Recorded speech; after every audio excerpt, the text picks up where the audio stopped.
believe and go after your dream, but then also know and really get honest feedback of what are you good at, so you know if you're chasing the right dream. I mean, every dream is going to take a ton of hard work and a lot of learning, and don't ever assume that you have everything naturally. We don't. I had to learn writing, even though I had a lot of natural talent, but I also had to learn the craft to follow the rules of the industry I'm trying to break into. Hey, I'm Lara, an artist, educator and entrepreneur who's danced through life in Australia, London and California. Now I'm an Aussie in Atlanta, Georgia, USA. Juggling roles as an artist, ex-dancer, current actor, author, professional educator and qualified life coach, I'm also a wife and mother of two. Join me on this podcast crafted for creative souls at every level, entrepreneurs, artists, dreamers, and hope-filled humans alike. I'm here to guide you towards a life of love, purpose, adventure, and boundless creativity. As a healthy, wealthy, and wise creative soul, I invite you to hit subscribe for weekly inspiration. Anticipate solo episodes, exclusive interviews with creative luminaries, and insightful discussions with my hottie hubby, Andrew, a specialist performance physical therapist, as we delve into the dynamics of relationships and more. Dive into a 360-degree view of making a creative life you'll love. The guest today is all about storytelling, the creative process, the creative act, how to maximize your creativity. None other than Cheryl McKay is with me, and she is a screenwriter and a producer. And since 1997, Cheryl McKay's screenplays for television, cable, TV, new media, and inspirational feature films have attracted multiple awards, nominations, as well as top star talent. Her first film produced was The Ultimate Gift. She co-wrote the feature films Indivisible and Extraordinary, and most recently served as the producer showrunner for a 6-episode TV series she wrote called These Stones, starring Madeline Carroll, Karen Abercrombie, Charlene Moa, and Cameron Arnett. Her heart from the beginning has been to make an impact through her words and change the world through writing. And having seen her work, I believe she truly is. That's the heart behind serving at the helm of the creative development for Stone Impact Media. Hello, welcome, Cheryl. So good to be with you. It's good to be with you too today, Lara. Can you tell me about your journey as a writer and refining your craft to what we see today? Sure. I actually started off wanting to be an actress, and I wanted to be famous. No, not very good motives there. And I did a lot of community theater when I was like 12 to 19, somewhere in that range. And I loved it. And that's originally what was my dream. But I was in a BFA acting program and I got kicked out for not being good enough. Are you serious? Yes. And so the teachers, though, they were very encouraging in the sense they're like, you really probably need to shift your focus because you're so good behind the camera. I don't think that was a dig on what I look like. I think it was they saw different talents in me behind the scenes. And so that was probably a good thing in hindsight, but ouch, that must have hurt. Oh, it did. And I was originally set out to prove them wrong. And I was going to, make it as an actress anyway. But honestly, it was a God redirection. And it was shifting me over to writing because I was getting a theater undergrad degree that I couldn't use anymore. So I went off to grad school to understand and learn screenwriting. But the irony was, I had been writing since I was 5. I would take my lunch boxes and they would inspire me to write stories like about what was Winnie the Pooh doing. And then we would perform the plays for people in my neighborhood. And I would write stories, books, and I'd take these empty journals and fill them with stories and all that. So anyway, it's just like that was always in my heart. And so it was a really natural shift to move over to that. And I went to grad school at Regent University and got a film degree in TV and film. And then after that, got to move to LA because everybody told me that in order to do this at the time, you needed to live in LA. And I took a program there called Act One, which was a really nice hybrid to university because while I was there, I was able to work with people who are currently working in the industry. And it was like that, build upon that training. And then the doors opened within about 5 years of being in LA. So did that feel like a long time at the time? Yes, except that one of my main mentors, his name's Dean Batali, he took me under his wing during the Act One program. And he said, expect it to take 5 years for anything to happen. Now he tells people 10, but thank God I was there when it was only 5. And it was 5 years and 1 month till I got my job writing The Ultimate Gift, which was my first feature film screenplay that was produced. That's incredible. And can you tell me a little about your latest show and the inspiration behind it? I got to see the family and friends viewing. I was blown away. So Yes. I'd love to hear more about that. Yes. So the concept of these stones, it's a 6 episode series. We've done the first season, but we hope to do like 10. It's kind of like a modernized Touched by an Angel, so that it could be brought up to current day standards with some fun sci-fi almost like elements to it, or supernatural. But the basic concept is that what would happen if people from the Bible were still here today and still helping people through problems they're having. But they're working undercover. They have to act like they belong today. And if they work undercover, they will then be matched with people who are going through similar problems that they went through in the past. But in the beginning, they have to talk about it like it's today. And then once they're allowed to reveal who they really are, they can talk about the Bible story that we would be more familiar with if we'd read their story in the Bible. That is such a cool idea. And could you walk me a little bit through the creative process when you're crafting the storyline and the characters? Because they were so, well, sometimes just so unexpected. Thank you. Thank you. Yeah. Well, first of all, the basic idea originally came from a manuscript and a play. It was a pastor of my executive producer. His name's Tim Stevenson, and he was, I guess, bored during the COVID era, and he decided to write. Originally, he started it as a stage play, and it was a bunch of 2-person scenes where you would have like someone in crisis and a Bible character matched to them. And my executive producer, Jeanette, she was like, this is such a brilliant idea. And he went on to work on it also as a book manuscript with one of his parishioners, Peggy Porter. And they gave these materials to me to look over. And I'm like, yes, there is something to this. And we want to make this. I said, I want to take this and turn it into a television series. So there was a lot of things we had to do with the concept to make it work as an ongoing show, because shows like The Twilight Zone, where you have a different cast every episode, that doesn't really work anymore. People want to binge watch the same characters that have some That's kind so of through true. line. So when I was creating Mm, the script version of these stones, I decided to create this family that we wanted to follow, which is the Stewart family. The lead character, McKenna, is played by Madeline Carroll, who I adore. She's the lead from I Can Only Imagine, but I had also worked with her in my movie Indivisible. loved And her, by the way. She was so raw, so real, so authentic as an oh, actress. she Yeah. is. And I actually wrote it Yeah. with her in mind, hoping she'd say Mm, yes to us to be in it. yeah. And so it was like the creative part of that was saying, okay, what can this family be going through that we can follow as a season arc from all 6 episodes, but then take that Bible component and make it episodic. And you can change the Mm, case that we're dealing with in every episode to a different problem and matching them with a different character. So between our 6 episodes, we were able to explore 6 different Bible characters and try to bring it to mm, what I wanted people to see in it was, how is that relevant today? And how does the Bible still mm. applies to today, but sometimes people look at it like, oh, that's just the past. But this kind of Yeah. brings it up in the modern day and hopefully makes people want to read more about those characters as well. It was a really beautiful fusion of like the history and then bringing it into modern. I haven't seen anything like that in a very long time. I did used to watch Touched by an Yeah, Angel as a child. I loved that me show. My too. whole family did. But I haven't seen anything like it. It actually really blew me away because it could be a difficult thing to do without getting into the cheesy side of like Mhm. bringing in these historical characters. But it was so beautiful. But listeners will just have to watch it. So Yes. that's right. Can you tell me though, like as a writer, how do you take, because you just talked about, you had this, you wanted to make it episodic, but how did you take that work from paper to screen? Mhm.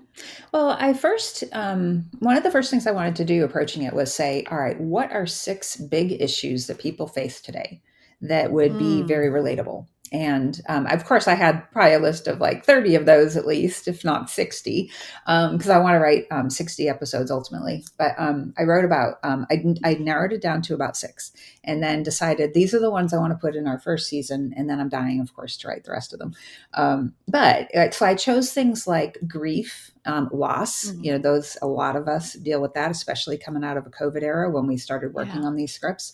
Addiction, both opioid addiction and alcoholism are dealt with in the first season. There's self-esteem issues related to promiscuity that come up. And just fears of loss, all of those kinds of things wrapped up into this one ball of season 1. And then figuring out, well, who are our best Bible characters that should go with each of those? And Mm, also figuring out what's the stone. Now, it's called These Stones. Some people may be like, well, why is it called that? Well, part of the gift that the person gets that's being helped is a stone with a word or a phrase on it at the end of their episode, and it's just to help them remember, what did I learn in this episode. And so it could be like listen or grow or forgiven. Those are three of the examples we have in season one. But also our lead character, McKenna, the one played by Madeline Carroll, also gets a matching stone. And I tried to figure out, well, how can she be learning the same lesson as the guest character? And how does that reflect on her current journey in life? And so she keeps them in her, at the moment in the cemetery. It's eventually going to be moving over to the rock garden that her mom had made. But because she's just so freshly lost her mom, she's been visiting her mom's grave with these stones. But eventually they'll get to move. But anyway, so that was kind of how we approached it. And so then, like, let's say, for example, one episode is about a woman battling infertility. Who's a good Bible character for that? Well, that would be Sarah, of Sarah and Abraham. But the way we use her is not necessarily in an expected way. And I think that makes that episode pretty poignant of whether or not, when you have to deal with, is God always going to give us that yes? Or sometimes is he going to give us a no? And what is Sarah there to help her with? Because Sarah got a yes. And so she may make, even the Bible characters can make assumptions of why they're there, and they may be wrong. They're still human. So they're not these perfect beings from heaven. They are real live humans, and so the other one example I'll give you is with Rahab. She was a prostitute, and she's the one who shows up undercover as a guidance counselor to work with a teenager who's a cutter. And she has a lot of self-esteem issues and self-hatred, but doesn't necessarily understand that it's tied to her choices in promiscuity. And so that makes Rahab a great example, because then she doesn't come across as judgmental to this kid, because she's like, well, I made mistakes in my past, and this is how she ends up relating to her on her level.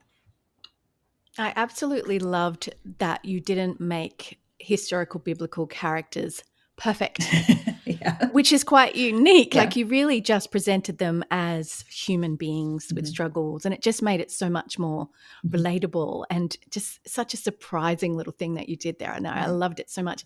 And once you've actually got your ideas and you've written it down and you've finished writing, how do you get funding? Oh, well, that's definitely not my job, and it's definitely not my area, because I have always said from the beginning that the hardest part of this industry is finding someone to believe in a concept enough to fund it and help you make it. Well, that could be a quote right there. Yeah. And say that again, actually. The hardest part of this industry is... Well, the hardest part of this industry is finding someone who believes in a project enough to put their money behind it. And so with this, I ended up partnering with my beloved friend, Jeanette Town. She had hired me actually to write a script that's based on her life. It's a very difficult topic about being abused as a wife, before she is now married to a wonderful man named Sam, who's also one of our producers.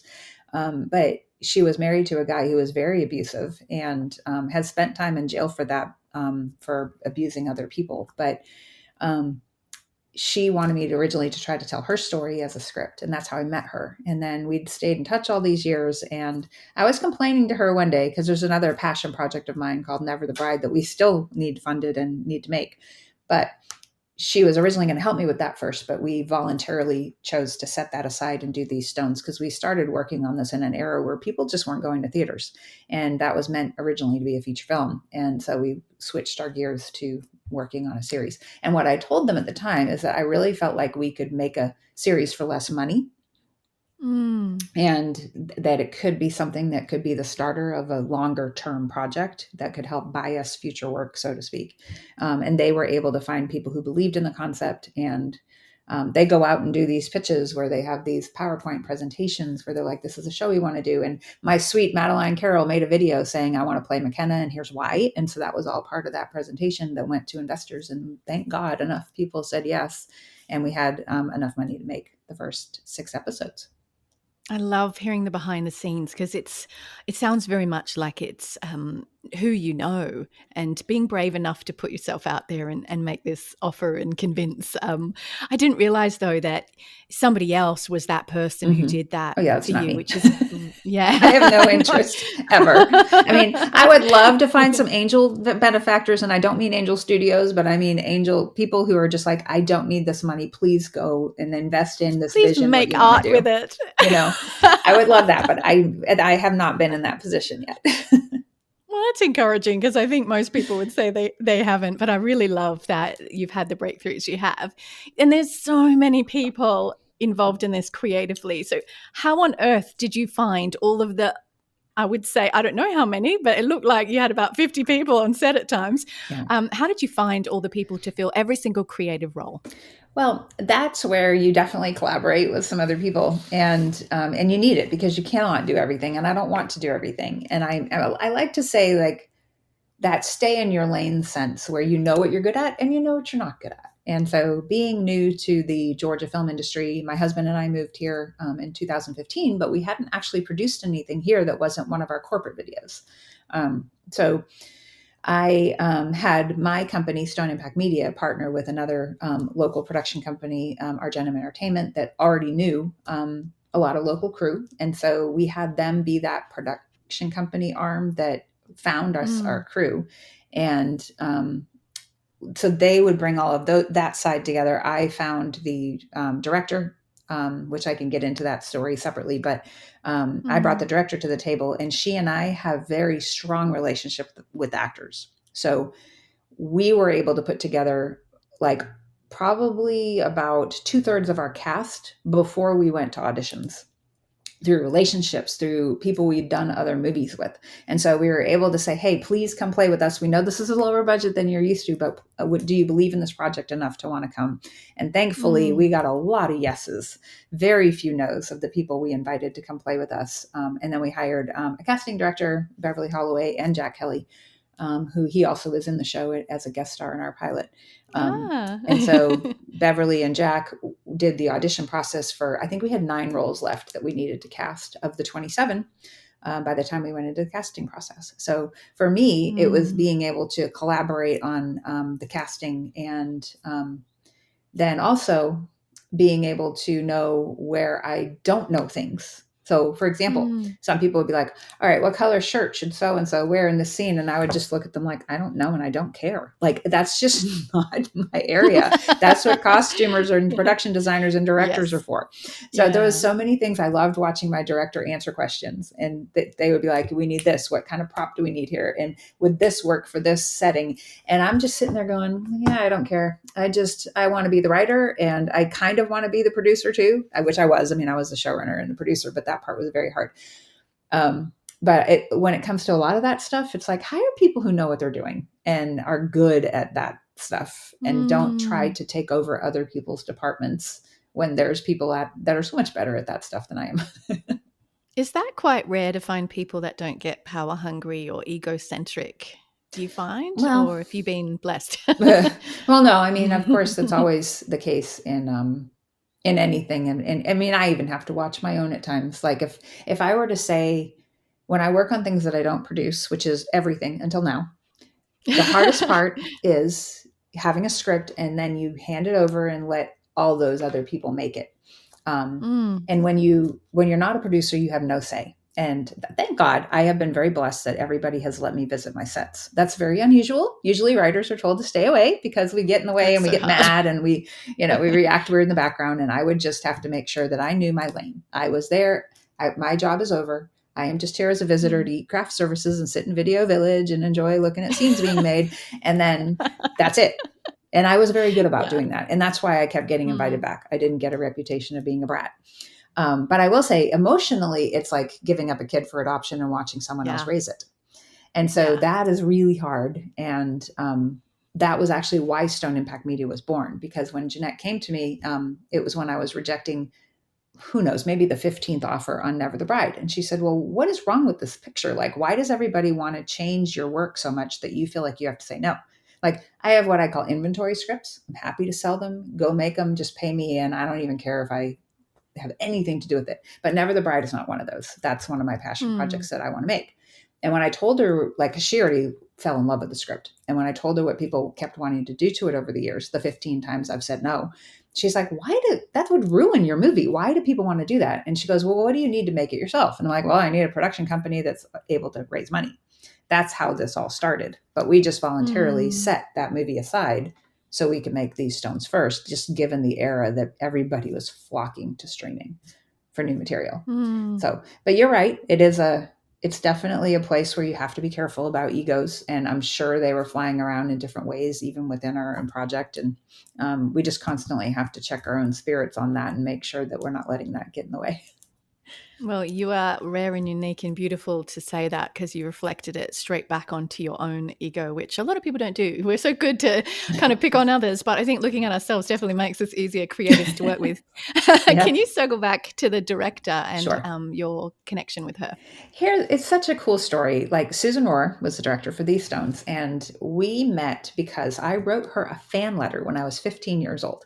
And it was one of those letters that, like, you know, the notebook paper where you rip it out of the notebook and it's still scraggly. She still a bit jokes. Tacky, is it? She jokes about it to this day because that's the paper I used. I wrote her a letter and I said, I just saw your TV show on CBS called Never Say Goodbye. I loved it. How do I do what you do? So even though I was chasing acting at the time, I still had that writing bug in my mind, and I loved her work. And it was one of the shows that she directed and wrote and produced, and she won an Emmy for it. And so it was really well done. And so she actually wrote back to me. I don't even know, because this is like pre-internet era. I'm not even sure how I found an address to write in care of, I think it was CBN at the time. She worked for a company called North Star. So she answered me. And then about 3 years later, I was in a screenwriting class at that same theater degree. There was a teacher there who was lovely, who made a screenwriting class just for me. It was a playwriting program, but I said, I really would rather write TV. And he had written for sitcoms. And so he wanted me to write a paper about screenwriting. So I contacted her again because he said, interview somebody who does it. And I said, can I interview you for my paper? And she said, yeah, but not for about 3 weeks because I'm in production and my due date was before then. So I said, okay, sure. So I had to write the paper without her. And I talked to her 3 weeks later and interviewed her anyway, even though the paper was over, just because I'm like, here's my chance and I can ask questions. And so then after that, I told her what I was shifting out of theater going into grad school. And she said, well, come to Regent University. They have a good film program. And that's where her production company was based. So I followed her advice. I ended up at Regent and I was too afraid to meet her. I was intimidated. And so it took about 6 months, because also when you first go to grad school, and I was taking 5 classes and I was holding down 2 jobs, I wasn't ready to meet her because I wanted to go when I could ask her for an internship. But I didn't have time for that in the beginning. So I waited about 6 months and I went and met her. And then she made me wait about another 4 months of asking before she gave me one. And she hired me as an intern for doing script reading. And she taught me how to do coverage. One of the 4 scripts she tested me on was one of hers, without telling me, of course. And it was my favorite of the 4, which is just kind of ironic. So thank God I said very nice things about that script. It did get made later. She actually directed it for CBS as well. But after all of that, I kept her, my friend, hung on to her. When I moved to LA, she was out there to help me move into my first apartment.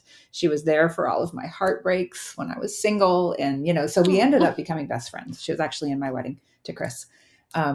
And so at the same time, I attached her to be the director of Never the Bride many years ago. And this was when I was still single, going through all those things. So she went through all the behind the scenes things. So that is kind of really my life story in a funny way. That's very special. Yeah. And so she and I together always chose when we couldn't say yes to a deal. And then, so now you jump ahead to Stone Impact Media's formed, and we're going to make Never the Bride. And I told them, Susan is our director. When we decided to shift gears over to These Stones, I put her up for that job and said, can we move her over to this? And she, oh my goodness, number one, it was a dream come true for the 2 of us after all these years of being friends and working together. And she also, we hired her to help me on the scripts. Like, I would write a script, take it as far as I could get it, give it to her. And then she would either do like a director's polish on it after the fact, if it was ready enough for that. Or she would deepen the Bible stuff. Like, I am not a Bible scholar, and that's not my strong suit. And she would find these deep nuggets in the Word of God to add to our scripts that I might not have seen on my own. And so I know that's not necessarily my strength. I was even asking her yesterday about a character for season 2. I'm like, which Bible character could I choose for this problem? I'm having trouble finding one. And of course, she rattles off 4 options in a heartbeat. And so that's where you also, if you partner with people who have a gift that you don't, you're just all going to look better because of it in the end, or you're going to work better, I should say, because it's not about appearance. But anyway, so that's kind of how that happened. And she did a tremendous job. She's an actor's director. So she knows how to get great performances out of people, as you probably noticed when you saw our show. Yeah, absolutely. She really knew how to draw out those raw emotions that each scene needed, each character needed, and, create the diversity between all of the range that it was just beautiful to watch, actually. Very authentic. Yeah. Can you tell me too, like once you finished all of that and the filming, that's not the end.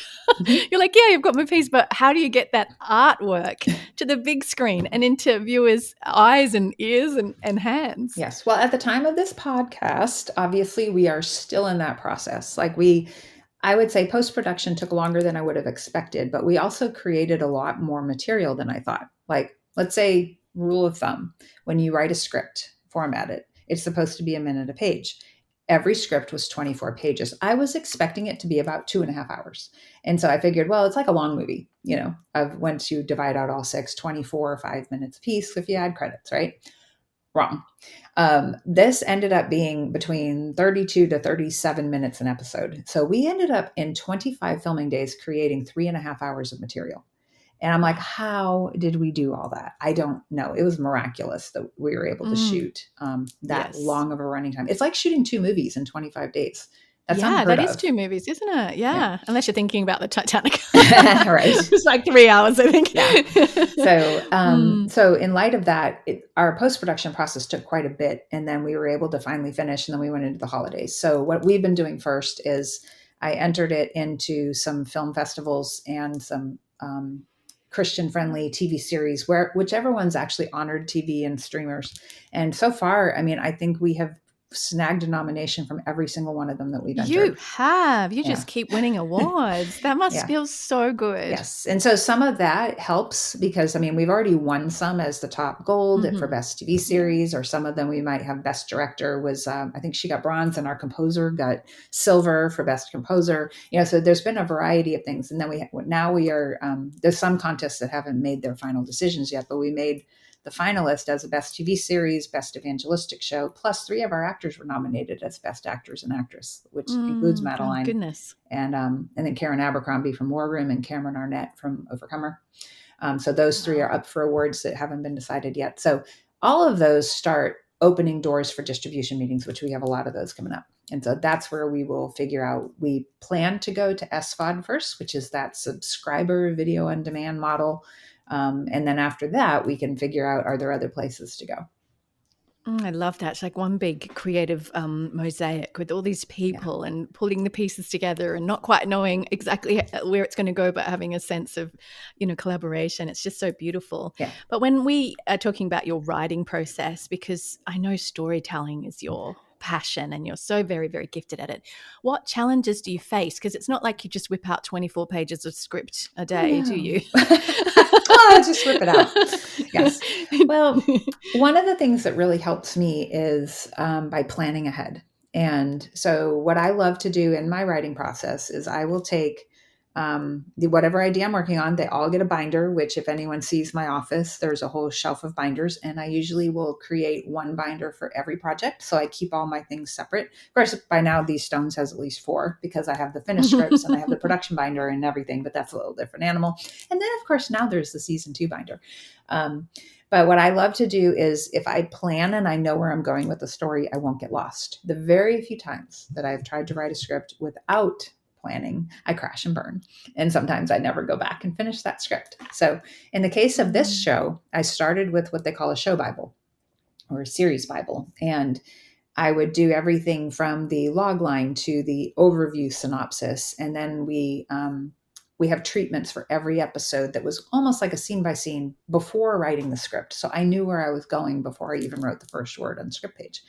And then I had character breakdowns and then rules of the world. We have this whole, sci-fi is not really the right word, but it's kind of like this supernatural realm that's in these stones of how McKenna gets her assignments from the Bible characters is done in this very modernized It's supernatural awesome. way over videos. The video Yes. assignment is like, Yeah. not only does the girl talk to her, it's almost like hologramish at times where Oh my Karen goodness, it Abercrombie was gives her an assignment. phenomenal. And then Yeah, the second so good. monitor is, well, what is this person in crisis going through? So she gets to actually spy on or peek into the life of that person by watching it on video. Anyway, so in the show Bible, I had to outline, what are the rules? What are they called? Like, we brainstormed so many different names for Central Dispatch is what we landed on, is that room. What are the Bible characters called? Which is couriers, which is like a carrier of hope, but spelled like a So cool. like a newspaper Love that. courier. It's hard to say though, good grief. And then they're being dispatched to help people, or they have an appointment and she's called an aide.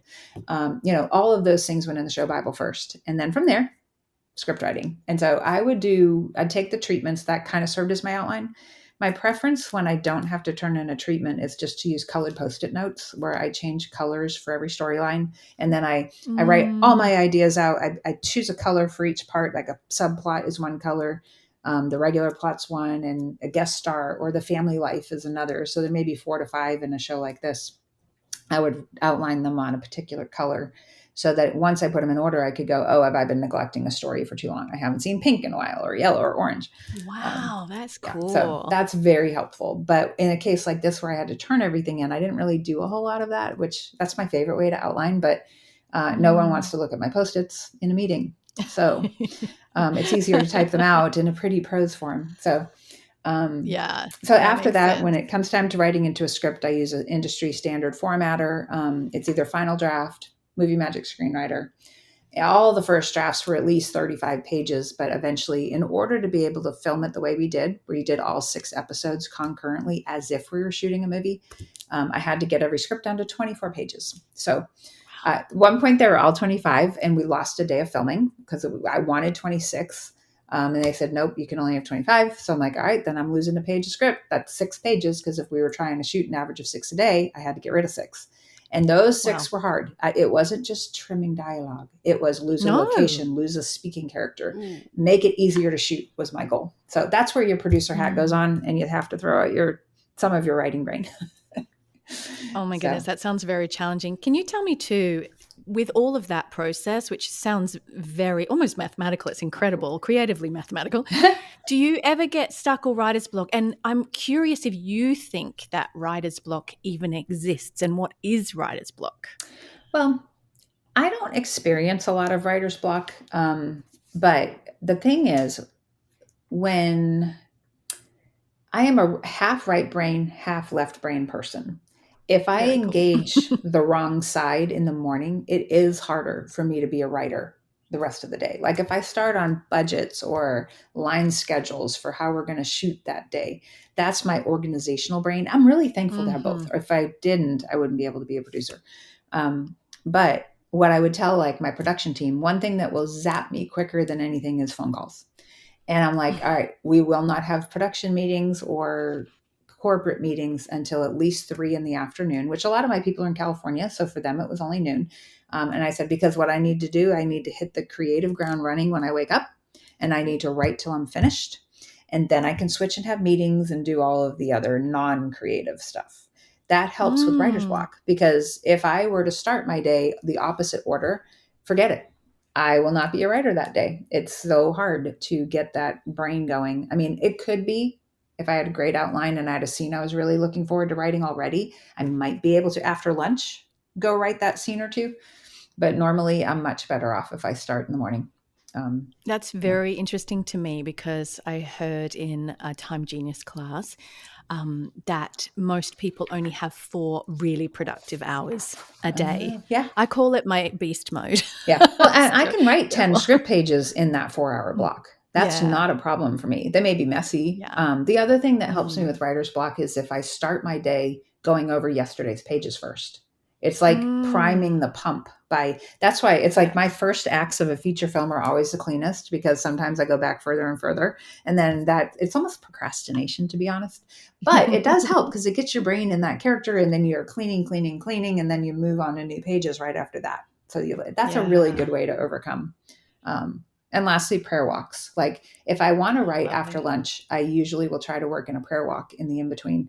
And especially like I started it when I was writing Ultimate Gift, and I was single because now I take my lunchbox with my husband. So I'm not usually praying about my script ideas. We're out hanging out in the neighbors like you when we're Yep, walking I by am your a house neighbor. after we said hello to a cat, you know. Yes. But usually if I am stuck, sometimes I'll go for a walk and just pray through and try to picture the scenes. And lastly, I'll give you one example. During Ultimate Gift, I was stuck on an area of the story related to the grandfather grandson. Now, the grandfather is dead at the beginning of the movie and has left behind a will of videos. And the grandson is only watching them and getting to know his grandfather better after he's gone, because he was just kind of a brat when he was younger and spoiled. And I had this feeling like, well, what would it be like when you're finally ready to want to make amends with somebody, but they're already gone? But I was struggling with that part of the script. And so I just decided to walk to a cemetery that was in my neighborhood in California, Oh, wow. and went and Yeah. visited a stone and just was kind of going through what would the dialogue be if he could talk to his grandfather right now. Oh, And wow. that I went home, wrote a scene, and I don't even remember what scene it was at the time, but it really helped me to get into the head of that character and act it out alongside, which is another good method for getting over writer's block. I'm glad I have an acting background, is acting Yeah. out and getting into that emotion. Because if it's not touching me, it's not going to touch you. Oh, wow. I actually have a theory about writer's block in terms of any creative block that I've been exploring, in that I don't necessarily, I'm not a true believer that it exists, because what I think it is that you need to, like what you just said, go and have some sort of little adventure, do something, get into the neighborhoods, get into a new restaurant, or get into a place where you can get a visceral reaction rather than being in your house, which isn't always inspiring. Yeah. And we've called it all these years like block. But I think it's actually easier to unblock than we realize. But four walls don't necessarily always inspire creativity, do they? Yeah. In your apartment. So can you tell me too, how do you stay true to your creative vision, but also be open to feedback from others, particularly if they're wanting to go a different direction? You kind of lent into this a little with your script, Always the Bride. Never the Bride. That one, you Never the Bride. Always the Bride. Yes. Never the Bride. So tell me about that for you. Sure. Well, I think one of the most important things is that you are able to take notes and take them professionally, and never try to solve something in the moment, especially if it's an in-person meeting. Take it all in, write down what they say, make sure they know that they're heard. And then go back and think about it. Like, I am not a very good on the spot thinker when it comes to solving problems. Like, that's more of a sitcom writer. Those guys who can sit around the table and just spitball jokes. I am not that writer. I would be terrible at that. But when I found and I learned this on Ultimate Gift, I had one time they brought in some people who gave script notes. And I remember there being one note in particular that I really didn't agree with, but I just said, let me go and think on it. And what you can do is take what someone says and say, especially when people start trying to give you solutions, that's where it gets hard, because they aren't you and they don't have your style. So sometimes when someone tries to impose their solution on a story, that can get really hard. So instead, what I at least try to encourage producers is like, tell me what some of the problems you see, but can I go try to solve it? Because then I know how this solution is going to ripple effect through the rest of what's already there. And in one example, one of the notes I was given on Ultimate Gift was, I think he should, as a obstacle to this whole journey, is he doesn't want to get on an airplane because he's too afraid to fly. Well, in the character, I mean, he's such a hothead smoker in the beginning. He's got a muscle car. He's 24. I'm like, I don't buy that he's afraid to fly. That to me was like a superfluous conflict to put on it for no apparent reason. So I went home, didn't sleep. At 4:00 in the morning, I'm like, God, please help me solve this, because I had a meeting in person the next day. And all of a sudden, the idea hit me like, well, what if he doesn't want to fly to that location because it's where his father died, and he doesn't want to face that plane crash site? No, that's good. And so I'm like, the good part about it is that the note led me to a good place. It was legitimately trying to solve a real script problem.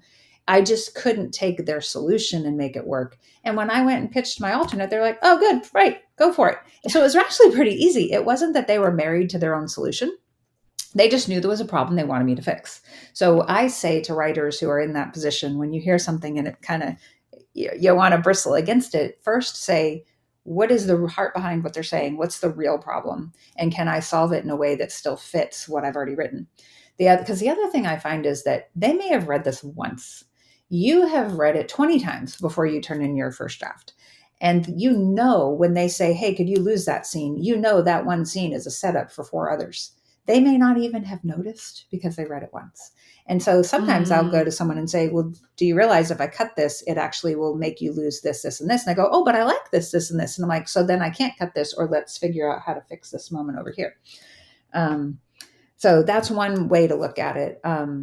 So that you are still listening and you're still letting people speak into things. But you also have to be able to recognize what is a bad note. And I know some people say, well, there's no bad notes, but sometimes there are. Sometimes people are giving you notes after they haven't even read your script. I've had that happen to me more times than I can count, and you can tell. And it's like, I don't want to take notes from people who haven't read the material and who are just trying to act like they belong in this meeting.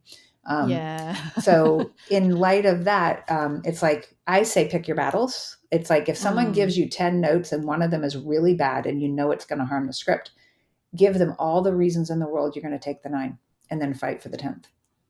I love that. But have a good reason for it. Beautiful advice. Yeah, always. I think whatever in business, in whatever, you've got to have a good reason, don't you? And it's and it can't just be, but I like that scene.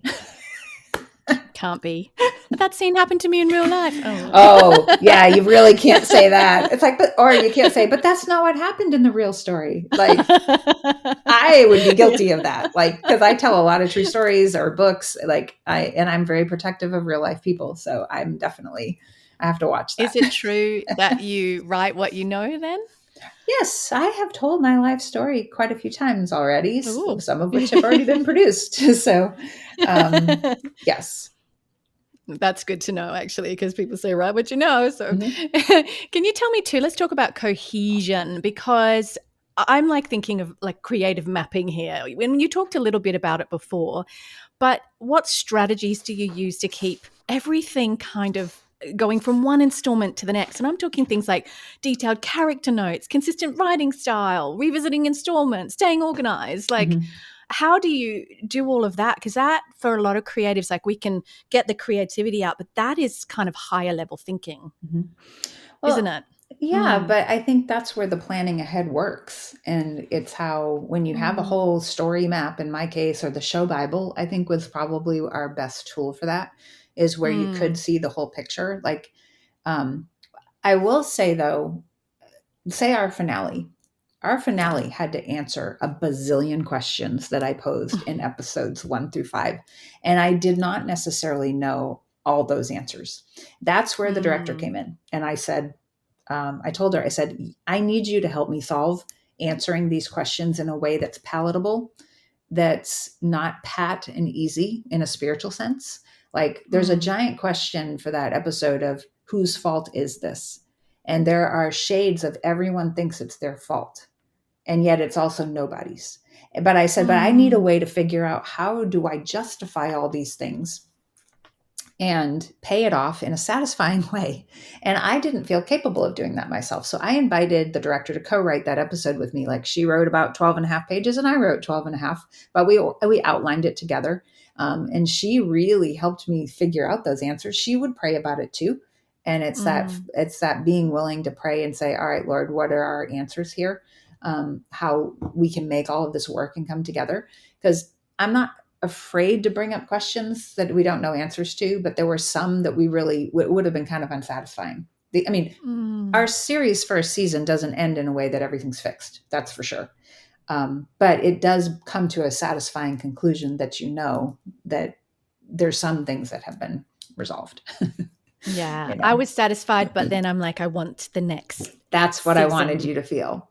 Yes. And I went home that night and was like, oh, there's just so many feelings. My husband and I were like, there's so many feelings to process. Well, and it is a lot to see all 6 at once. God bless you guys for sitting through the 2 sessions. Isn't that what most people do on the weekend? I know, the binge. Because you're like, oh, just one more. The binge. Oh, like, and I've had people, I send them to some of our distribution contacts, I send them to, and they go, you can't leave me hanging. You got to send me the rest. Yeah. And then they'll binge watch the next day, the rest of them. So yeah, absolutely. So. Speaking of these stones, can you share any memorable moments or things that happen behind the scenes that really have influenced your approach to writing or storytelling? as you move forward to season 2? Yeah, I mean, I do have a few little things that were they stood out a lot to me. One was our day filming at a coffee house called Circle of Friends.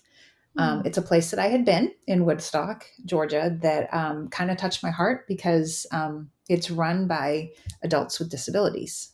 And so I would go there because the film office for our town happens to be in the same building. So I would go and I'd meet all my actors there or crew people, even long before I knew exactly what we were going to make first here. And then one time I asked one of the employees, I said, is there any way I could ever work this into a script? And at the time, it was so funny. The girl doesn't work there anymore, but she said something like, "Ooh, we always thought we should do like the Circle of Friends as like a friend sitcom, whatever." And that's not really what I was referring to, but I was like, "Oh, that would be that's fun." A super cute idea. Yeah. Yeah. And so, but These Stones wasn't a concept yet for us. And so when it came time to pick 6 stories, one of the first ones I knew I wanted to do was the I wanted to work Circle of Friends into it. So I met with the owners and I said, I want to film here. I want to use your real cafe and I want to use your real staff as extras and have them there that day so that they can be the ones working behind the counter. Of course, we would hire an actor to play the young gentleman with Down syndrome because we needed someone who had good adorable. acting chops. Yeah, and he'd been a lead in a movie already, so I got him because of his the writer director of his movie Where Hope Grows. When we had trouble finding one in the casting process, I said, "Hey, would you get this script to David DeSanctis?" And thank God that director stepped in and did. He connected us, and we were able to hire him. So good, so good. But that day on set, I would say there was a tone shift in the crew and the cast, and it's like you could tell there was this rise in what we're doing is important.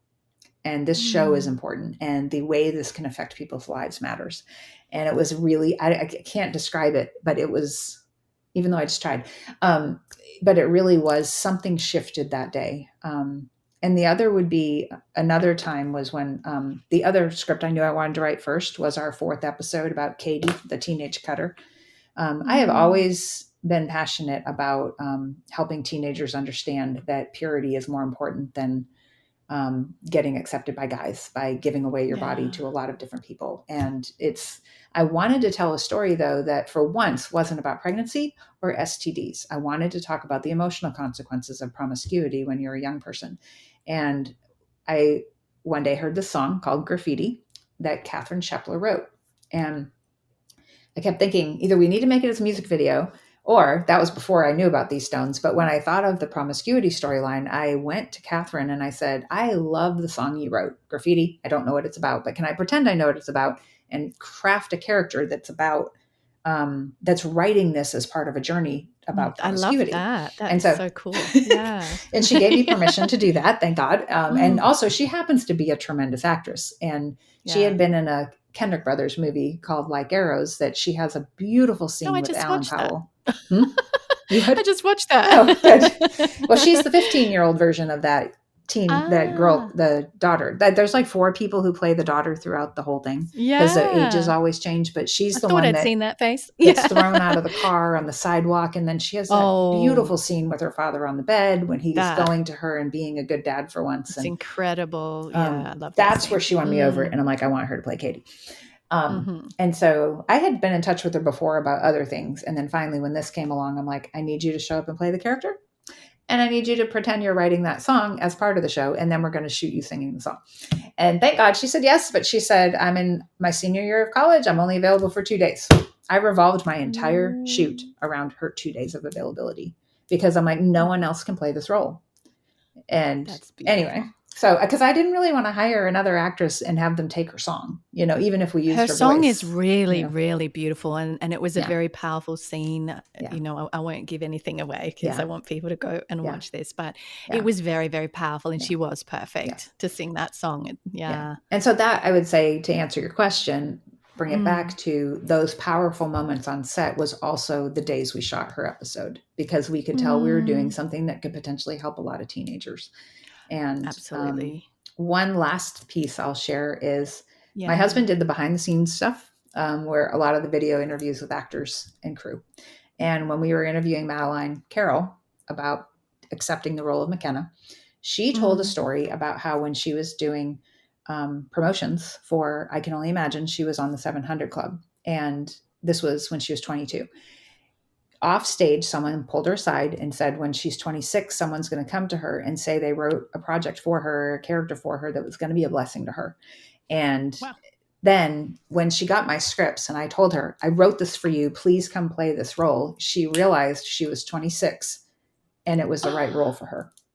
Oh, and I was like, that was the payoff Chills. to it. And it's like, and I knew she was going to be perfect for it. So, but I didn't know this going into it until we were on set. And so that was another beautiful moment for me that I thought was great to share from the behind the scenes.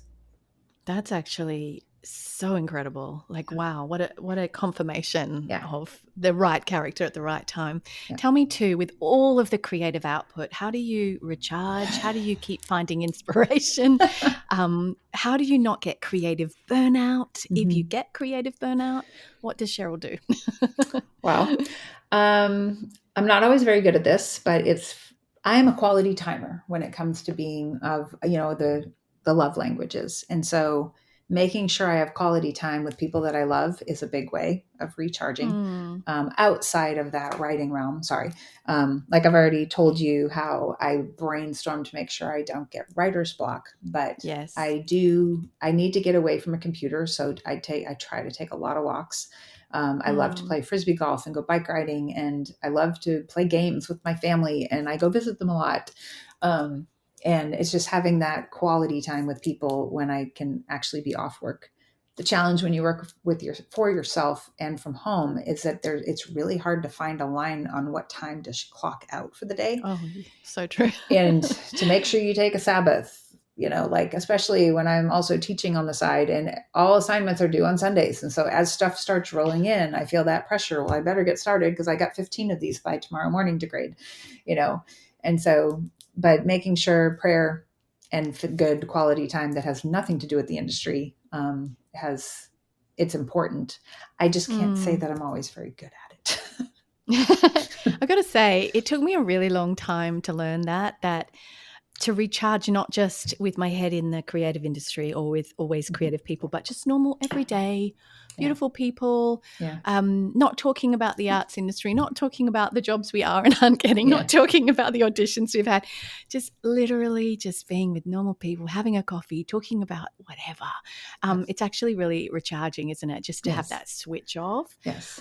So I really love what you're saying. Yeah. On that note, you said you teach, so you probably be very good at answering this one, but what advice would you give to aspiring writers seeking a career, but not just in writing for screen, but novels, books, television, film writing? Yeah. What advice would you give to aspiring? Well, I would say make sure you have some really strong spec scripts and have more than one so that if you give one to someone and they like it, but it's not quite right for them, you have another one right away to say, well, will you read this one? Very cool. I don't ever pigeonhole into one genre. I know some people say pick one genre and stick to it, but I mean, I think my mind would go numb if I wrote Christmas movies my whole life, but I would love to write some, It's a very lucrative market. And a Hallmark. So, it is, but having a few, but making sure you've workshopped them through writers groups, paid people to do paid critiques of things, make sure it's good enough to go out first before you do. But the number one thing that I tell writers is, on just a craft level, is make sure you learn adaptations, because I would say 90% of my jobs have been some kind of adaptation, whether it's a Bible adaptation. These Stones was an adaptation. Ultimate Gift was a self-help book. Indivisible and Extraordinary were both true stories. And Superbook, Bible, brought into modern day. I wrote 5 of those episodes. So it's like, I didn't know that. I've definitely watched those. My kids love that. Me too. It's cool because they're getting honored with an award over at NRB next week, where our show is up for 5 awards. So I'm excited. I get to see them get some kind of lifetime achievement award next week. But it's like, if you can learn that's if someone wants to read your spec, it's because they want to hire you to write a project that they have the rights to do. And so they'll want to see what you can do. And then they're going to want to say, well, now we're going to give you this job adapting this book. So that's how I've gotten literally 90 or 95% of my jobs. So that's just on that great idea. Practical level. Mm-hmm. That's actually very, very good advice. Yeah. What would you say creatively is coming up for you next that you can tell us about? series 2, obviously. Is there anything we can find out about that yet? Well, I have been brainstorming season 2. I got I was going to give you a visual aid, but this is audio. I did get You can show me a and new little I'll explain. recorder. I was driving back to Florida in a week and a half ago, and all these ideas kept coming to me. And I'm like, I was trying to write off to the side without looking, and then I had to type it all up when I got home, and I couldn't decipher it. Yeah. And so for the drive home, I ordered this immediately, and then I talked on it for maybe 20 minutes worth of ideas throughout my 8-hour drive, and stuck She's it in holding a one of those. Is it like a no? It's not old fashioned because people use iPhones for voicemail, but one of those you little can't touch your phone. recorders. Like when you're in a car, you can't touch That's your phone. So true. that's why I got this, because it's easy. It's voice activated and it has these features. So I That's was cool. able to throw the MP3 files into a transcriber when I got home, Oh, and cool. it did very well. Like it was amazing. Yeah. So the reason I say that in answer to your question is that I was brainstorming 3 different things. One is season 2 of These Stones, which we are not commissioned to do yet. So, but sorry, my mind will not shut off. It's happening. And then 2 is that Never the Bride, that we want to make as one of our next projects, is meant to be a movie series. So I have been brainstorming the second installment of that movie.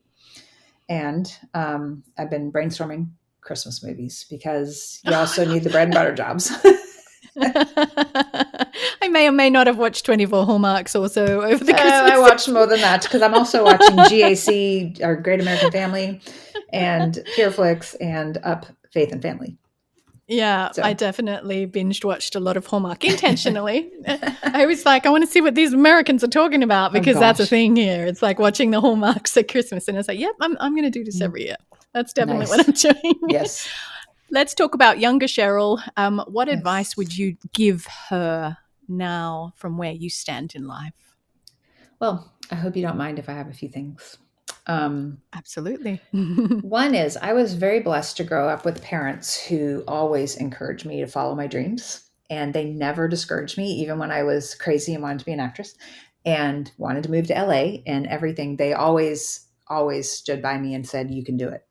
And so my advice about that is believe and go after your dream, but then also know and really get honest feedback of what are you good at, so you know if you're chasing the right dream.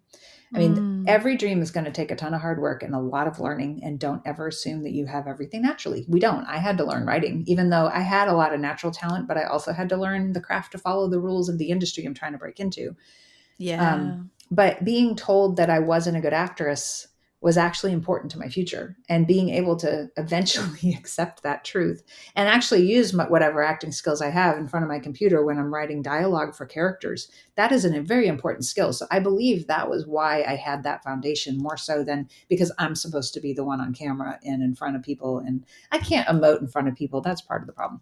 I was too inhibited and all that. Anyway, so I would say try to really get honest advice so that you make sure you're following the right dream, and then don't be afraid to work really hard for it. But at the same time, my other strongest caution is, do not ever make it an idol or too important. Like, coming from myself, a Christian, a spiritual perspective on this kind of a thing, I did make writing too important to me for a while in LA. I didn't want it to take 5 years to break in. And so I had a full-time job at PAX Television as a post-production coordinator, working on promos for Touched by an Angel, ironically, having them work on commercials for their, tonight we're going to re-air this repeat of Touched by an Angel. That was a very boring job. I wasn't the editor or the writer. I was just let me schedule the edit bays for these people to do these promos. And, but it was great because I could walk to work from where I lived in Studio City. But I would use my mornings from like 7 to 8:45, my lunch break, because I'd walk home, and evenings to write, because I'm like, I've got to write myself out of this job. And it became like an obsession. It became too important. Yeah. And so by the time it was almost time to break in, I knew that I had to set it aside and give it up. And I didn't know if God was ever going to give it back to me, but I knew it had become too important. And I started going to become a sub teacher for at-risk kids for a while. I actually worked there for 6 years, even though God gave me writing back in the middle of it. And I was taking classes on being a Christian counselor. Like, I didn't know if my whole life was going to just totally shift into something else, but it was almost like, because I was willing to give it up, God was then able to trust me to give it back to me. And so my encouragement for other people is just be really careful, because God's a jealous God. And you don't ever want this to be more important than him or your family or people. And that it can be really hard when you're that busy to not put the work above everything else. So true. And it's so common with creatives to want it so bad that it becomes an idol, and it becomes an unhealthy obsession, doesn't it? Almost like an addiction. Yeah. And also just knowing what your boundaries are before you get asked to be a part of something. Like, no, am I willing to write this or act in this, or have my name attached to this? Those are that's another good piece of advice as far as all of us need to take and say no before the money is on the table, what your answer is. Yeah, that's actually very good. So you don't compromise on your values and things like that, which can be easy when you're desperate. Yeah. Can you tell me too, where can people find in due course you online if you want to be found online, or these stones? How can they look out for these things? Well, my personal writing website is called purplepenworks.com. And my company website, where we will keep updated on these stones and where to watch as that information becomes apparent, will be on stoneimpactmedia.com. And then I have a novelizations class that's on Udemy. People can look up. It's Renee Gutteridge and I, who've done like about 6 of these script to novel. It's like the reversal of adaptation, where it started as a script and we adapted it into a novel. It's actually a great way to get your story out there if nobody's buying it yet, to test the market. So we have a class on that on Udemy. The rest of the stuff I teach is through universities. So students would need to be, like, for example, at Regent University, they'd have to be accepted into the Masters of Screenwriting program in order to get me as a teacher over there. That would be very cool. Thanks. You are fantastic. And I thank you so, so much for this time. It's just been so enlightening about the creative process. And I love the actual act of creativity behind all of the, the finished product's fantastic, but there are so many things you've shared with us, little nuggets in order to get to that place. So beautiful. Thank you. Yeah. Yeah. The final thought that I would like to share with any of your listeners is that if they are writers, I want you to ask yourself, how do you want people to respond to what you've written? And you are putting out into the world your legacy, because your writings and whatever is created and filmed and or book published is going to far outlast you into this world. So I want you to ask, how do I want people to respond? And what do I want my legacy to be, to make sure that you are being responsible, because there is power in your pen. And so please think all of that through before you are willing to write and put out a story, whether it's on film or in book form. Wow, I love that. So many creatives don't think about legacy, and yet I think we need to.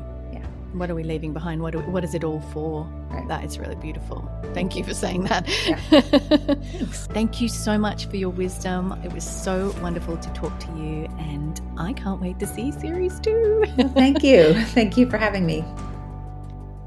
Phew, today's masterclass is done. I love reaching back and saying, I've done this, and helping you learn the easy way. If you want more, head to laurabiancapilcher.com for show notes, links, freebies, my blog, coaching and courses, and you can also head to my socials, Laura Bianca Pilcher on Instagram and Facebook. I'm also on Twitter and Pinterest. Thanks again for listening. Please leave a review on Apple Podcasts. That would mean the world to me.